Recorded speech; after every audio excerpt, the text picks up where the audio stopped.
Il est toujours difficile d'expliquer un suicide, mais Lucas n'avait que 13 ans quand il a mis fin à ses jours. C'était samedi dans les Vosges. Oui, il subissait moqueries et insultes en raison de son homosexualité. C'est ce que confirme sa meilleure amie Anaïs, scolarisée dans le même collège de Golbet, tout près d'Épinal. Pourtant, il n'avait jamais évoqué l'idée du suicide. Il n'en avait parlé à personne. Alors vraiment, c'était choquant. Mais il avait toujours le sourire, il rigolait. Il aimait bien quand on mangeait des pâtisseries à la cantine. Et même, je lui donnais la mienne de temps en temps, mais il souriait tout le temps. Il avait beaucoup de problèmes, mais il en avait parlé à la CPE et au principal, mais d'après ce qu'il me disait, il n'y avait rien qui se passait. Quelques personnes comme ça, quand il passait, il insultait. La plupart du temps, on le bousculait, on le traitait de pédale, de pédé, ce qu'il faisait c'était inhumain, etc. Il répliquait et puis il disait que si ça continuait, il allait vraiment s'énerver contre eux.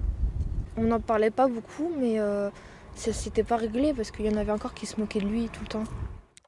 Voilà, témoignage d'Anaïs que vous avez recueilli à Golbet, Mélina Fachin.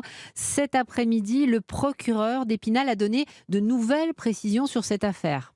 Oui, Frédéric Naon, procureur de la République d'Épinal, est d'abord revenu sur les circonstances de la mort de Lucas à son domicile de Golbet samedi dernier.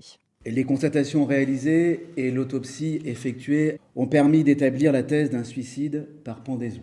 Lucas ayant laissé un mot dans un journal intime expliquant sa volonté de mettre fin à ses jours. Vous l'avez entendu dans le témoignage d'Anaïs, certains proches de Lucas assurent qu'il était victime de harcèlement scolaire depuis plusieurs mois. C'est aussi ce qu'ils ont rapporté au procureur. Les auditions des proches de l'adolescent révélaient l'existence de moqueries et insultes à caractère homophobe, dont Lucas aurait été victime par d'autres élèves de son collège de Golbet. L'enquête sera déterminante pour établir ou non un lien direct entre le harcèlement et le décès de Lucas. Les auditions, notamment celle de la mère de Lucas, vont se poursuivre dès le début de la semaine prochaine.